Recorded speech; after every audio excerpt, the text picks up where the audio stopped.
देवेंद्र फडणवीस फौजदार होते, पण आता त्यांचा हवालदार झालाय। 2022 जेव्हा देवेंद्र फडणवीसांनी उपमुख्यमंत्रीपदाची शपथ घेतली होती, त्यावेळेस अख्ख्या महाराष्ट्रातून त्यांच्यावर ही टीका होत होती। पण यावेळेस पुन्हा एकदा मुख्यमंत्री देवेंद्र फडणवीसांचा हवालदार झाला असता। 25 जुलै 2026ला देशाच्या केंद्रीय शिक्षण मंत्र्यांनी आपल्या पदाचा राजीनामा दिला।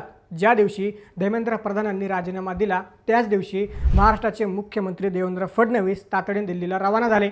त्या दिवशी आषाढी एकादशी होती, त्यामुळे मुख्यमंत्री देवेंद्र फडणवीस सपत्नीक पंढरपुरात होते। सकाळी विठ्ठलाची महापूजा त्यांच्या हस्ते पार पडली। त्यानंतर अचानक केंद्रीय शिक्षण मंत्र्यांनी राजीनामा दिल्याची बातमी आली। जसा शिक्षण मंत्र्यांनी राजीनामा दिला, तशी दुसरी बातमी आली। राज्याचे मुख्यमंत्री देवेंद्र फडणवीस दिल्लीला रवाना। माहिती समोर आली की भाजपच्या केंद्रीय नेतृत्वानं आणि विशेषतः केंद्रीय गृहमंत्री अमित शहांनी देवेंद्र फडणवीसांना तातडीने दिल्लीला बोलवल्याचं समोर आलं। त्या दिवशी मुख्यमंत्री फडणवीसांचा नियोजित दौरा नागपूरचा होता, पण फडणवीसांनी दौरा स्थगित केला आणि तातडीने दिल्लीला गेले। दिल्लीला गेल्यावर देवेंद्र फडणवीसांची गृहमंत्री शहांसोबत बैठक झाली।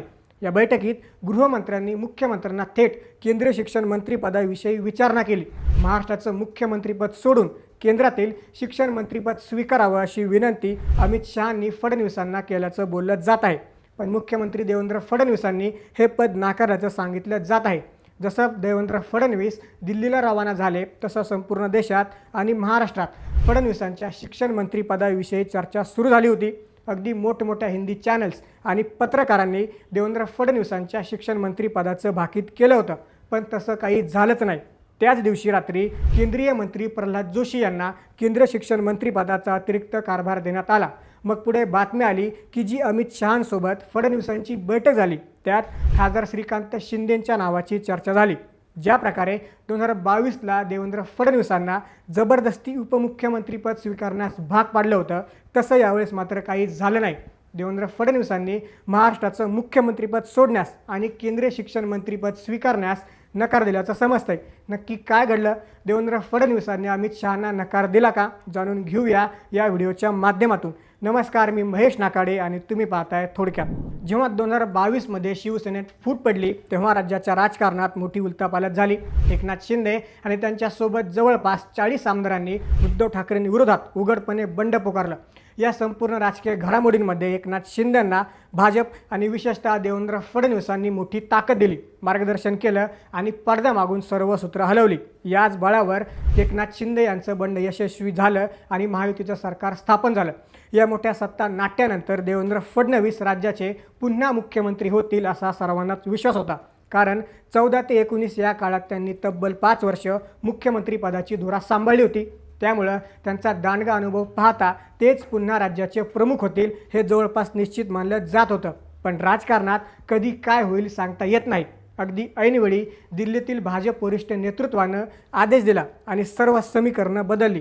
देवेंद्र फडणवीसांना त्यांचा गतकाळाचा अनुभव बाजूला ठेवून थेट उपमुख्यमंत्रीपद स्वीकारण्यास भाग पाडलं गेलं, तर दुसरीकडे एकनाथ शिंदेंना राज्याचं मुख्यमंत्री बनवलं गेलं। सुरुवातीला फडणवीसांनी आपण या मंत्रिमंडळाचा भाग असणार नाही आणि बाहेरूनच सरकारवर लक्ष ठेवू अशी घोषणा केली होती, परंतु केंद्रीय नेतृत्वाचा आणि खुद्द अमित शहांचा आदेश असल्यामुळे त्यांना तो निर्णय बदलावा लागला आणि नाईलाजानं उपमुख्यमंत्रीपदाची शपथ घ्यावी लागली।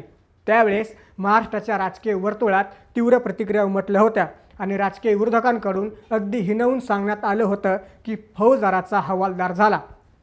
त्यानंतर 2024च्या विधानसभा निवडणुकीत महाराष्ट्राच्या राजकारणात पुन्हा एक मोठा बदल घडला। महायुतीला विक्रमी बहुमत मिळालं। यात सर्वात मोठा पक्ष म्हणून भाजपने सर्वाधिक जागा जिंकल्या। यात भाजपला राज्यात सर्वात जास्त 132 जागा मिळाल्या। एकनाथ शिंदेंच्या शिवसेनेला 57 आणि अजित पवारांच्या राष्ट्रवादीला 40 जागा मिळाल्या। या प्रचंड जनमताच्या आणि बहुमताच्या जोरावर देवेंद्र फडणवीस पुन्हा एकदा महाराष्ट्राचे मुख्यमंत्री झाले। राज्याची सूत्र हाती घेतल्यानंतर ते पुन्हा एकदा सर्वोच्च पदावर बसले, पण तरीही त्यांच्या या मुख्यमंत्री पदावर कायम चर्चा झडत राहिल्या। ते राज्याचे किती दिवस प्रमुख राहतील आणि त्यांचे दिल्लीशी कसे संबंध आहेत याबद्दल राजकीय वर्तुळात सतत शंका उपस्थित केल्या जात होत्या, कारण एकनाथ शिंदेंना पुन्हा एकदा राज्याचं मुख्यमंत्री व्हायचं आहे ही गोष्ट आता कोणापासूनही लपून राहिलेली नाही। एकनाथ शिंदेंच्या सातत्याने सुरू असलेल्या दिल्ली वाऱ्या आणि राजकीय हालचालींमुळे महाराष्ट्रात अशी सतत चर्चा रंगायची की देवेंद्र फडणवीसांना पुन्हा एकदा दिल्लीत पाठवलं जाईल आणि एकनाथ शिंदेंना मुख्यमंत्रीपदाची संधी दिली जाईल। आता याच पार्श्वभूमीवर आषाढी एकादशीच्या दिवशी घडलेल्या नाट्यमय घडामोडींनी पुन्हा एकदा या चर्चांना उधाण आणलं. अमित शहा आणि देवेंद्र फडणवीस यांच्यात दिल्लीत झालेल्या या महत्त्वाच्या बैठकीत पुन्हा एकदा देवेंद्र फडणवीसांना केंद्रात मोठ्या जबाबदारीसाठी विचारणा करण्यात आल्याची चर्चा आहे. महाराष्ट्राचं मुख्यमंत्रीपद सोडून थेट केंद्रात जाऊन शिक्षण मंत्रीपदाची धुरा स्वीकारावी अशी विनंती केंद्रीय नेतृत्वानं केल्याची माहिती समोर येत आहे. परंतु या संपूर्ण प्रकरणातील सर्वात महत्त्वाची आणि मोठी बातमी म्हणजे मुख्यमंत्री देवेंद्र फडणवीसांनी राज्याचं मुख्यमंत्रीपद सोडण्यास आणि केंद्रातील शिक्षण मंत्रीपद स्वीकारण्यास स्पष्ट नकार दिला. त्यामुळं मागच्या वेळी झालं तसं फडणवीसांच्या फौजदाराचं पुन्हा एकदा हवालदार झाले नाहीत, तर त्यांनी महाराष्ट्रातच राहून आपली पकड कायम ठेवण्याचा निर्णय घेतला.